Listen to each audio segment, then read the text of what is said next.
¿Hasta dónde llega el poder de la influencia?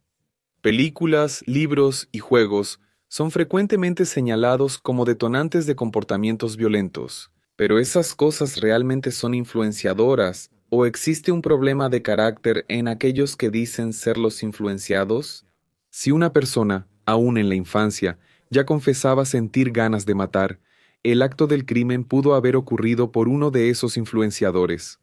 Hoy conocerás un crimen que impactó a Brasil en 2023, no solo por la brutalidad, sino también por la frialdad con la que fue ejecutado y explicado a las autoridades por el propio criminal. Hoy van a conocer el caso de Gabriel Bento y de su víctima canibalizada, María Eduarda.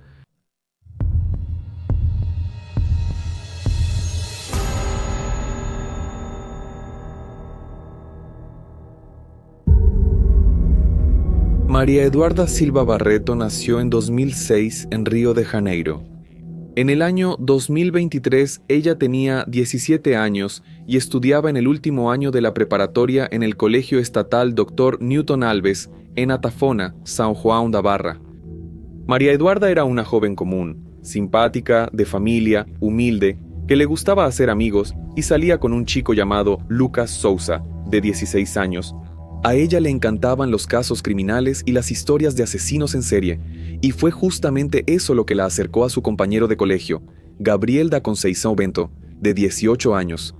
Hasta entonces, ambos tenían una vida escolar normal, aparentemente se llevaban bien, se conocían desde hacía algunos años, pero solo empezaron a ser realmente amigos en ese año 2023. El 1 de diciembre de ese año, un viernes, Gabriel la invitó a ir a su casa después de las clases, porque él tenía un ejemplar de un libro que relataba la historia de varias mujeres asesinas de la historia, y como él ya lo había leído, pensaba regalarle el libro a ella. Pero lo que ella ni siquiera imaginaba era que, en realidad, la invitación era una trampa. A la hora pactada, María Eduarda fue a casa de Gabriel por el libro. El joven vivía en el fondo de un terreno que pertenecía a su hermana, y, una vez que María Eduarda estaba en el lugar, fue atacada por Gabriel, quien estranguló a la joven con sus propias manos. Después de darse cuenta de que la niña ya no tenía vida, él habría cometido abuso sexual. Y como si todo eso no fuera suficiente, todavía intentó comer partes del cuerpo de la víctima, arrancando uno de sus senos y masticándolo. Después de todo eso, él utilizó el celular de la víctima para hacerse pasar por ella y enviar mensajes a Lucas, el novio, pidiéndole que también fuera a la casa de Gabriel. Su objetivo era atraer al chico para hacerle lo mismo. Lucas, pensando que estaba hablando con su novia, aceptó la petición y fue a la casa del criminal Maldivar. Al llegar, Gabriel lo recibió en la puerta y lo llevó hasta el fondo, donde estaba el cuerpo de la novia. Y, en cuanto Lucas vio a María Eduarda en ese estado, apenas tuvo tiempo de huir. Fue atacado a puñaladas por el joven.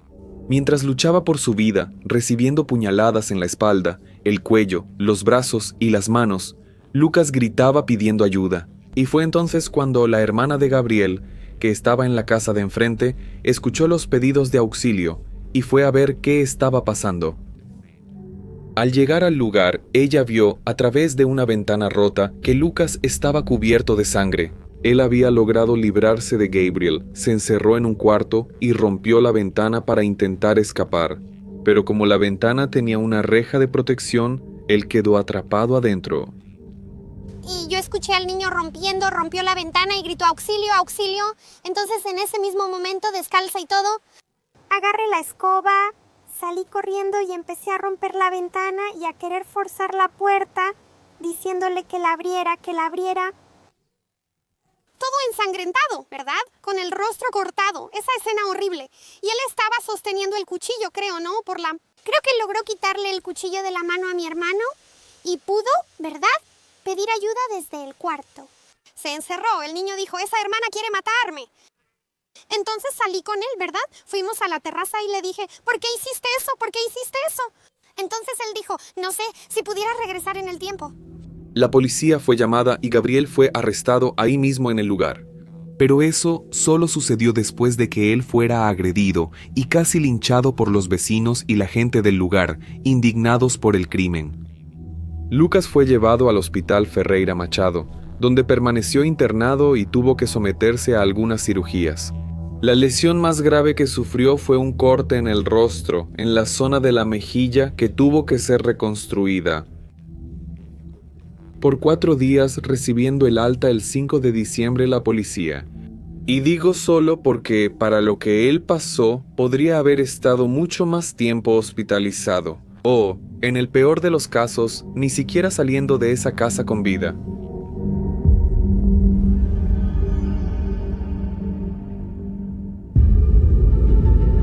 En la delegación, Gabriel fue interrogado y dijo que no tenía ningún problema con María Eduarda ni con Lucas.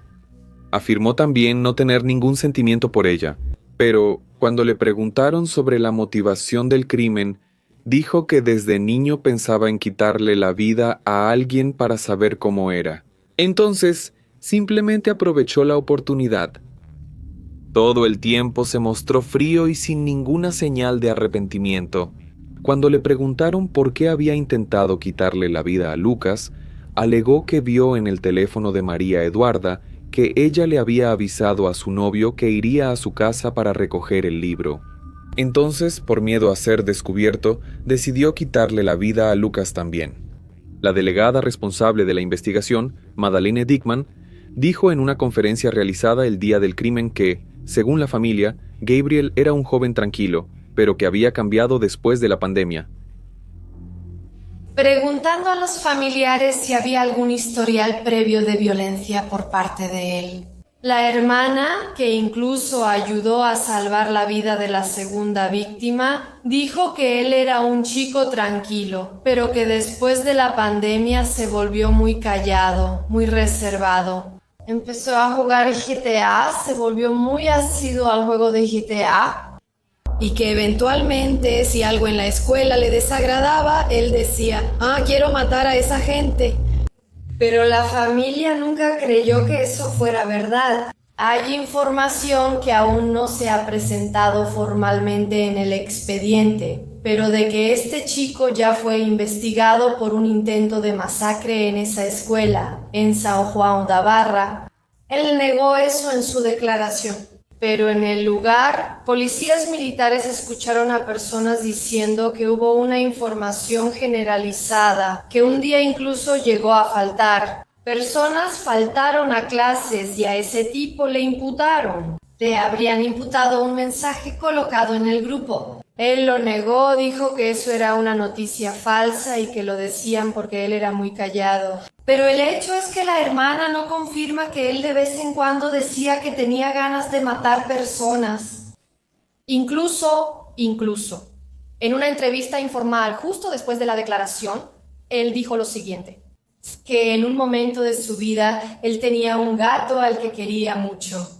Y que ese gato se escapó con una gata y que eso le desagradó y entonces enterró al gato vivo.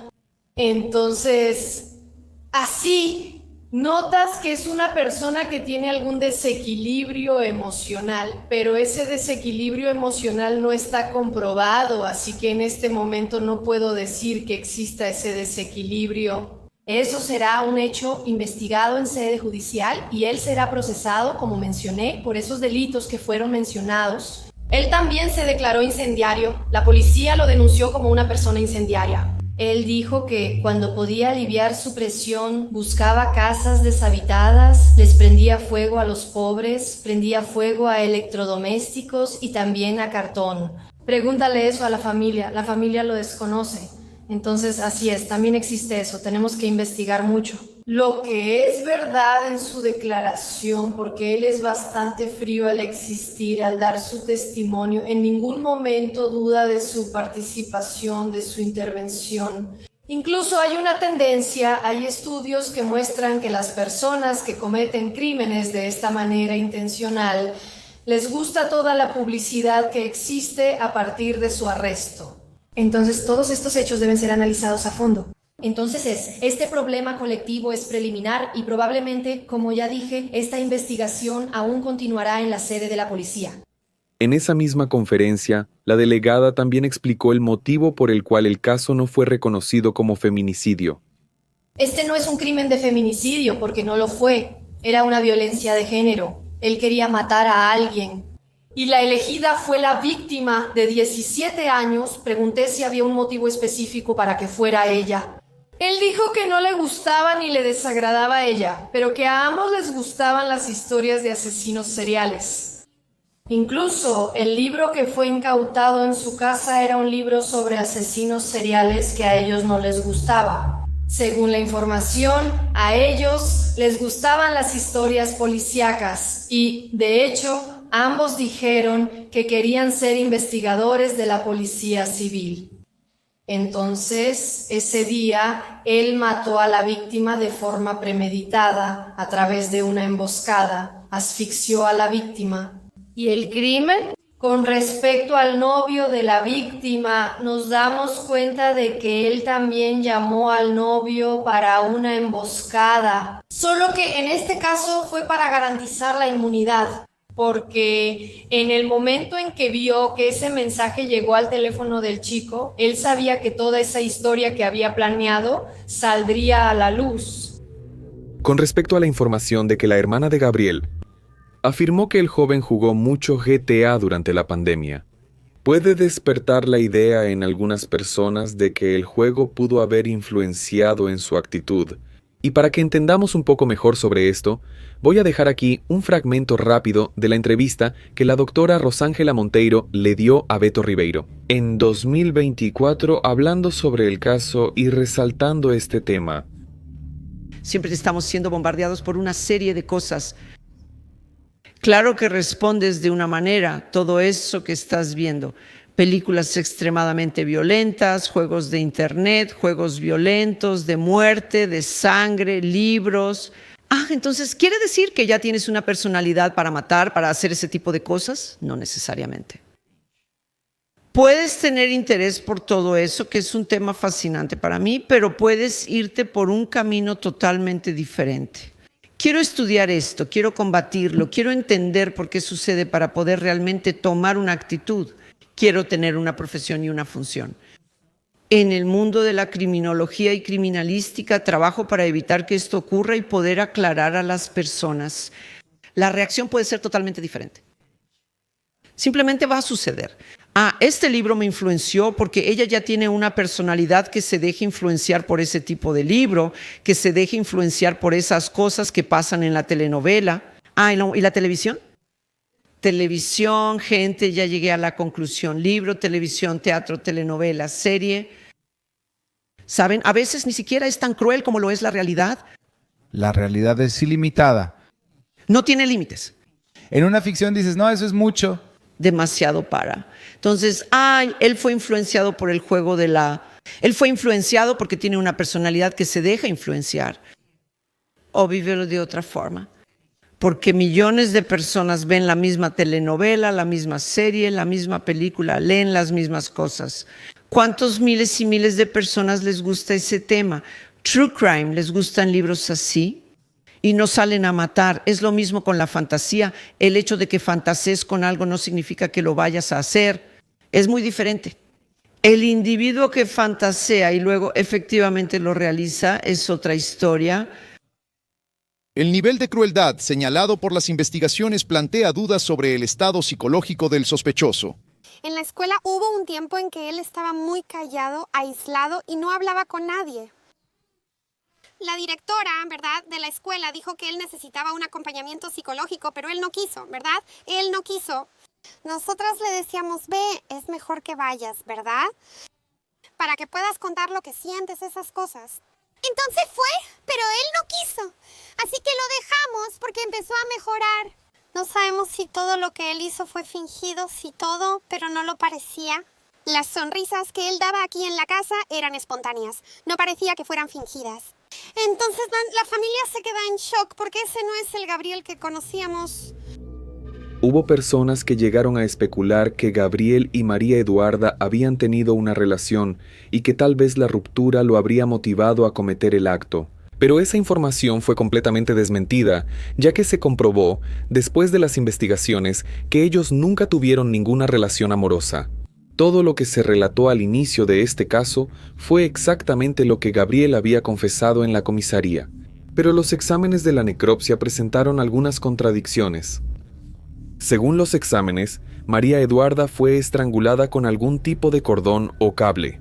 Además, los abusos que sufrió fueron cometidos en vida y no después de la muerte, pues había irritación sanguínea en la región genital de la víctima, lo que solo ocurre cuando el acto es cometido en vida.